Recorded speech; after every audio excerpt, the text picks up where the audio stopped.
Negara hanya bisa kuat kalau makanannya tersedia. Sekarang ini persoalannya, kau bisa berpolitik dengan cara bagaimana, kau hebat banget politik, tapi kalau rakyat gak makan, kau bisa apa?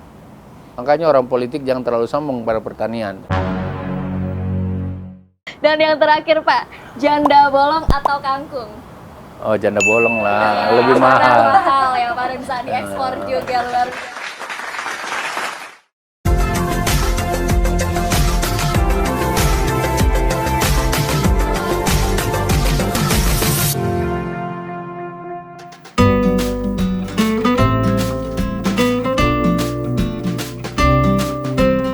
Tani Lovers, senang sekali saya Vika Novianti bisa menjumpai Tani Lovers di program Ngopi, Ngobrol Pertanian Terkini. Dan teman ngopi kita kali ini spesial, sosok yang berhasil memajukan sektor pertanian Indonesia.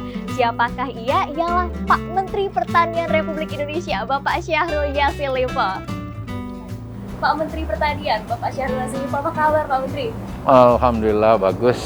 Alhamdulillah, selalu Baik aja. Bapak ini selalu terlihat aktif, selalu tak ada liburnya nih, Sabtu Minggu selalu berolahraga. Memang senang ya Pak berolahraga ya Pak? Ya, bukan senang. Olahraga itu lifestyle gitu ya. Olahraga itu tentu saja menjadi kebutuhan kehidupan. Semua manusia yang mau sehat, daripada beli obat banyak-banyak, olahraga aja supaya darah lancar. Olahraga membuat kita juga refresh ya. Kalau kan seperti itu. Kalau tubuh sehat, ya jiwa sehat, pikiran jadi sehat, kira-kira begitulah. Dan ya saya sih olahraganya nggak berat-berat, jalan aja. Jalan saja. Naik sepeda kadang-kadang kalau mau. Di mana ada kesempatan pada Sabtu dan Minggu, tidak di satu tempat. Kan saya banyak di daerah. Kalau saya di provinsi lain, di kota lain, pada hari Sabtu, sebelum beragenda formal gitu, ya dari jam 6:30, 6:30, jalan sampai 3 kilo, 4 kilo, 5 kilo, ya baru selesai. Olahraga itu ngebalance dari berbagai tantangan, tekanan, stres. Seorang pejabat kan tidak luput dari begitu banyak kritikan yang pedas, dibully setiap saat. Kadang-kadang ada fitnah, kadang-kadang ya ada tuduh-tuduh terhadap sesuatu. Nah, menghadapi itu ya harus ngebalance. Ngebalance itu artinya salah satu aborsinya meluapkan itu dalam olahraga. Kadang-kadang kalau nyanyi ya dengan pengamen, nyanyi dengan siapa aja, seperti itulah.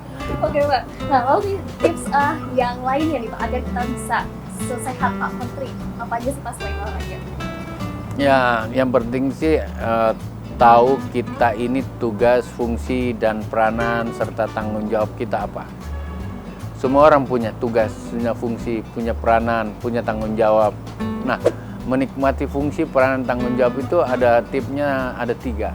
Fokus pada tanggung jawab. Yang kedua adalah kerja serius. Ya, jadi udah fokus, kita kerja serius. Kemudian yang ketiga ya harus punya target yang harus dilewati gitu. Jadi serius tidak cukup, fokus tidak cukup kalau tidak punya target kan akhirnya ya kita lewatin saja, bisa baik bisa tidak.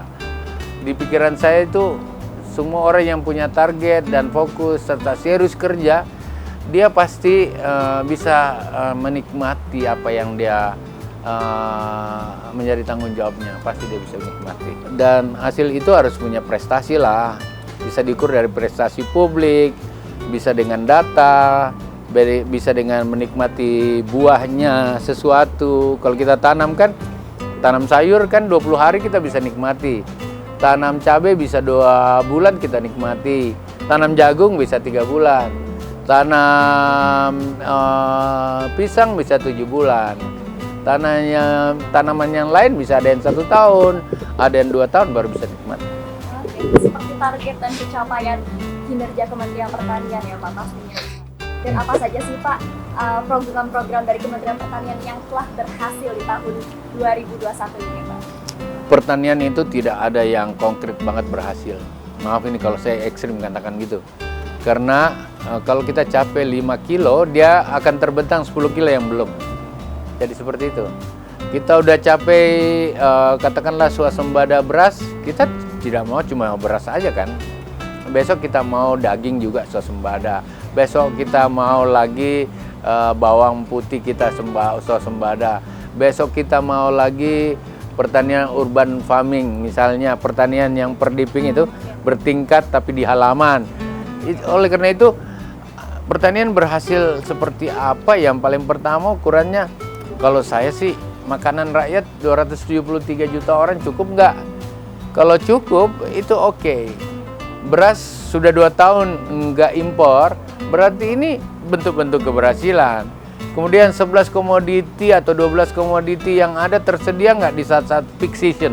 Peak season itu Idul Fitri, Idul Adha, Natal, Tahun Baru, peringatan-peringatan hari besar. Kalau itu ada, ya kemudian ya tentu saja dari data. Data kita makin bagus nggak? Misalnya PDB pertanian itu menyumbang positif nggak kepada pertumbuhan ekonomi? Itu salah satu ukurannya. Dan kalau itu menjadi ukuran-ukuran, tentu saja yang lain menjadi bagian-bagian dari tantangan-tantangan. Jadi berhasil banget. Saya kira saya tidak mau justifikasi, cukup berhasil lah bahwa semua target pertanian sekarang itu makin maju dan orientasi membuat Indonesia makin mandiri misalnya dengan beras. Itu menjadi ukuran-ukuran. Dan apakah itu keberhasilan sepenuhnya 100%? Tidak, tetapi kita udah makin maju, kita makin mandiri, dan pengolahannya makin modern kan, karena berbagai digitalisasi, petani milenial kita dorong, itu jadi bagian dari ukuran-ukuran. Lalu tantangan Bapak selama menjabat sebagai seorang menteri, apa sih Pak yang Bapak temukan? Tantangan kita udah 2 tahun saya jadi menteri, COVID yang dihadapi luar biasa, membuat semua orang merangkak itu. Ya, bahkan ada diantaranya kita makan deposito yang udah bertahun-tahun kita tinggalin. Nah itu tantangan yang harus saya buat, bahwa oke, tantangan itu ada, tapi perutmu insya Allah pertanian akan siapkan lebih kuat. Sekarang tantangannya kepada imun, jangan bergantung pada buah dan hanya obat-obat dari importasi yang ada. Ayo buat buahnya sendiri dan lain-lain sebagainya. Makan sayur yang lebih banyak, makan telur yang lebih banyak. Nah, persoalannya nanti akan ada uangnya mana gitu loh. Nah itu berarti semua harus bekerja sama, semua sektor. Tidak bisa kayak instan balik tangan. Ya, antara kementerian dengan menteri lain harus kerjasama. Menteri lain dengan privat sektor harus ikut terlibat. Tidak hanya itu, antara pemerintah provinsi, pusat, dan daerah harus jalan sama-sama. Tidak hanya itu, dia butuhkan masyarakat yang mau aktif dan mendengar anjuran-anjuran pemerintah. Ini menjadi sangat penting agar tantangan-tantangan yang pasti ada, semua negara punya tantangan, kita bisa sikapi dari tahap ke tahap yang lebih baik. Tapi ini cukup membanggakan loh Pak, di tengah pandemi, di mana sektor yang lain mengalami penurunan, tapi justru sektor pertanian mengalami peningkatan. Bahkan pandemi ini tidak membatasi pertanian untuk ekspor gitu loh Pak. Ini gimana nih Pak? Ya, yang pertama di jajaran Kementerian Pertanian harus punya mindset yang kuat bahwa pertanian adalah penopang kehidupan masyarakat, penopang kehidupan sebuah komunitas, penopang keluarga, penopang negara. Karena begini, pertanian itu terkait dengan makan rakyat. Semua orang butuh makan kan, berarti butuh pertanian. Pertanian itu menjadi lapangan kerja. Karena di depan mata kita terhempan begitu banyak yang bisa dilakukan dengan bertani. Berarti pertanian adalah kekuatan untuk membangun lapangan-lapangan kehidupan. Yang ketiga, pertanian adalah sumber ekonomi dasar. Ya, kamu bisa makan minyak, misalnya minyak goreng, itu dari mana? Dari pertanian. Kau bisa kasih hidup ikanmu lebih baik karena dia makan makanan pakan yang dicampur-campur dengan jagung dan lain-lain sebagainya. Oleh karena itu pertanian adalah sumber ekonomi dari berjalannya ekonomi lain. Jadi seperti itu. Yang lain adalah pertanian memang menjadi kekuatan negara bangsa. Artinya begini, negara hanya bisa kuat kalau makanannya tersedia. Sekarang ini persoalannya, kau bisa berpolitik dengan cara bagaimana, kau hebat banget politik, tapi kalau rakyat gak makan, kau bisa apa? Makanya orang politik jangan terlalu sombong pada pertanian. Kan gitu. Kau bisa apa? Kau punya uang banyak, kau punya Alphard, kau punya rumah besar, kau punya hotel, tapi kalau nggak ada makanan, lu bisa apa? Ya, oleh karena itu pertanian menjadi sesuatu yang harus serius dilola. Dan Allah, Tuhan itu sudah kasih kita matahari yang cukup, angin yang cukup, tanah yang juga ya subur, air di mana-mana. Ayo, dorong pertanian menjadi sesuatu. Kamu minum obat kan setiap hari hampir. Iya, itu dari produknya dari pertanian loh. Kamu pakai lipstik kan? Kamu pakai makeup kan? Berarti kosmetik juga sumbernya dari pertanian. Ya.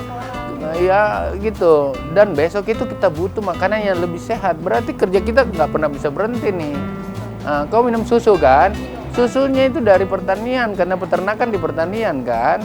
Gitu loh. Nah, kita makan tempe kan? Main tempe. Nah, sekarang kita jangan cuma mau impor-impor saja. Kita harus bisa buat sendiri kan gitu.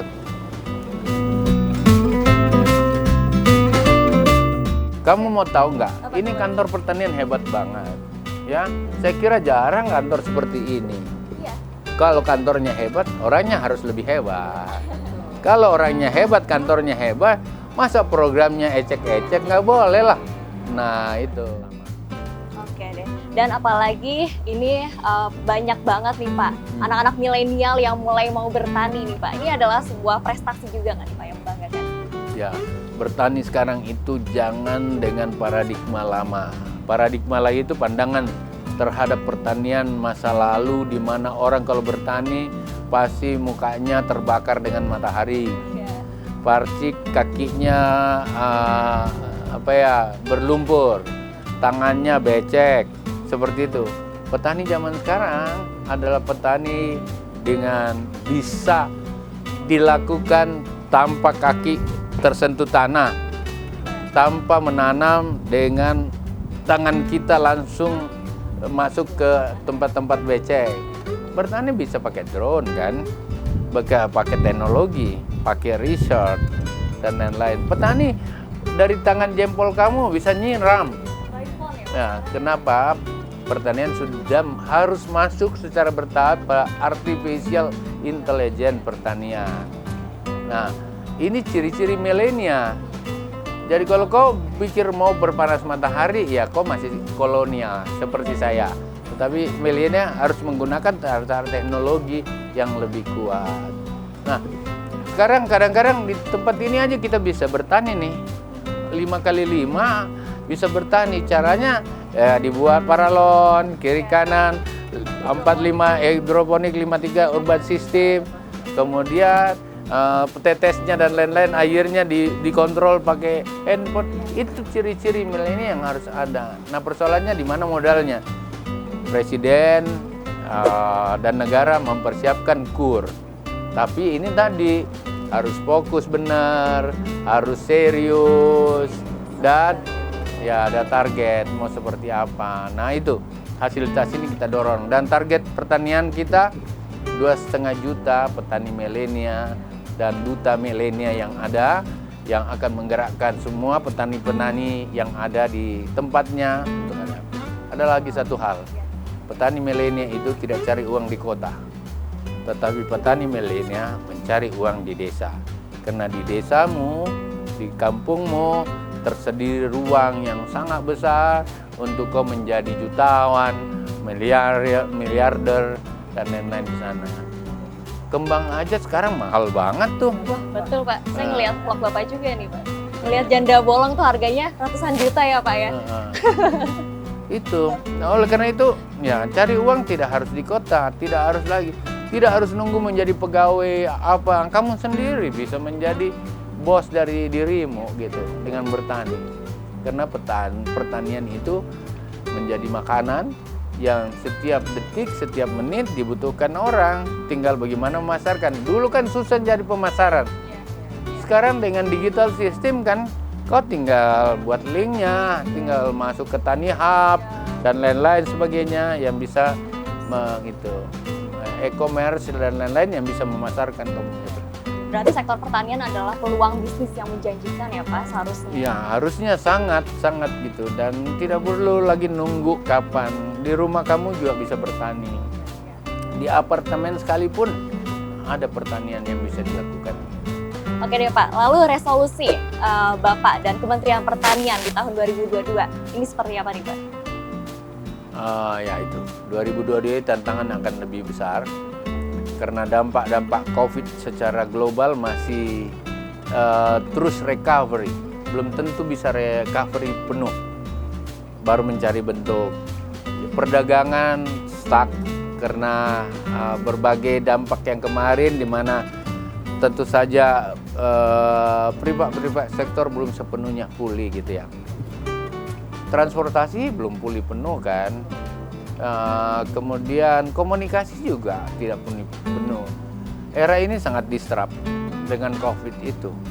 Ya, kadang-kadang bahkan link-link kita biasa bisa putus setiap saat gitu. Nah, yang kedua, di 2020 ini kita akan masuki era ekstrim klimaks ekstrim, ya, atau cuaca yang sangat ekstrim tak terkendali, unpredictable, unlinear, uncontinuous seperti tahun-tahun sebelumnya. Kenapa? Karena ada climate change.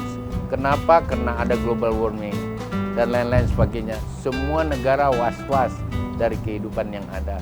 Oleh karena itu pasti pertanian tantangannya juga sangat berat. Apalagi pertanian itu rentan dengan 3 hal. Yang pertama rentan dengan cuaca. Dia harus bersahabat dengan cuaca kan. Yang kedua dia rentan dengan bencana alam. Ya, karena tentu saja air nggak beres, kemarau bisa panjang, bencana alam akan datang. Yang ketiga, dia rentan dengan hama. Biar udah bagus-bagus, tiba-tiba diserbu hama jutaan gitu, bisa punah satu kecamatan gitu. Oleh karena itu tantangan ini sangat berat untuk pertanian, dan kalau begitu, mumpung cuaca masih bagus, mumpung angin masih bertiup dengan baik, mumpung belum ada bencana dan hama yang banyak, gaspol nih pertanian. Makanya 2022 itu saya bahkan membangun stok sampai 2 tahun. Orang nggak tahu nih, baru saya bilang sama kamu. Saya lagi membangun stok 2 tahun, karena 2 tahun itu minimal 273 juta orang, makanya udah siap. Dan ini tahun saya overstock beras saya 9 juta lebih. Dan MT1 saya insya Allah kami rencanakan di atas 17 juta ton. Jadi 9 tambah 17, 22. Nah, kita butuh 29 sampai survive ke depan kan. Masih ada musim tanam 2 saya. Musim tanam 2 itu Juli sampai Desember. Mudah-mudahan kita masih bisa top itu. Oleh karena itu harapan kita dengan tantangan yang besar, makan siap gitu. Dan ini tentu hanya ada dengan 3 hal. Kerja serius, ya pontang-panting lah istilah yang lebih keren gitu. Kerja serius, semua dengan target, harus jelas targetnya seperti apa. Dan tentu kalau target termasuk target pada marketingnya harus benar. Kemudian yang ketiga harus menggunakan inovasi. Kalau mau tambah sampai 5, harus kerjasama erat banget dengan semua pihak, termasuk dengan petani sendiri. Yang kelima harus ya lead bank lah, harus ada riset yang lebih kuat agar tanaman itu bisa tahan kalau dia banjir. Tanaman itu hasil riset yang mana yang tahan kalau kemaraunya sangat tinggi. Besok kan biasanya kalau banjir sampai Maret, April banjir besar nih, tapi sesudah itu air hilang. Nah, intrusi air laut akan masuk cukup dalam sampai kiloan meter. Kalau begitu varietas apa yang bisa tanam dengan air payo, air yang agak asin, harus kita ciptakan. Berarti yang kelima itu harus ada sains, riset dan teknologi yang mengawal pertanian. Nah, sebelum kita tutup, saya mau ada kuis dulu nih, mumpung ada Pak Menteri. Boleh ya, Pak ya? Pak Menteri, first question. Bertani atau bernyanyi? Bertani lah. Asik. Karena Pak Menteri ini sebagai informasi ya. Kan jadi bisa bertani sambil bernyanyi. betul. Cangkul gitu ya, Pak. Oke. Kemudian, naik Alphard atau naik Alsintan? Alsintan. Gimana tuh, Pak? Dari Alsintan bisa beli Alfa. Luar biasa. Dan yang terakhir, Pak, janda bolong atau kangkung? Oh, janda bolong lah, lebih mahal. Mahal ya, Pak, dan bisa diekspor juga luar. Terima kasih banyak Bapak atas waktunya, Pak Menteri. Oke, Tani Lovers, demikianlah obrolan santai kita bersama dengan Bapak Menteri Pertanian. Semoga bisa memberikan informasi dan inspiratif untuk Tani Lovers yang menyaksikan di YouTube TV Tani Indonesia. Salam TV Tani, televisi pertanian pertama di Indonesia. Sampai jumpa. Salam pertanian. Salam pertanian.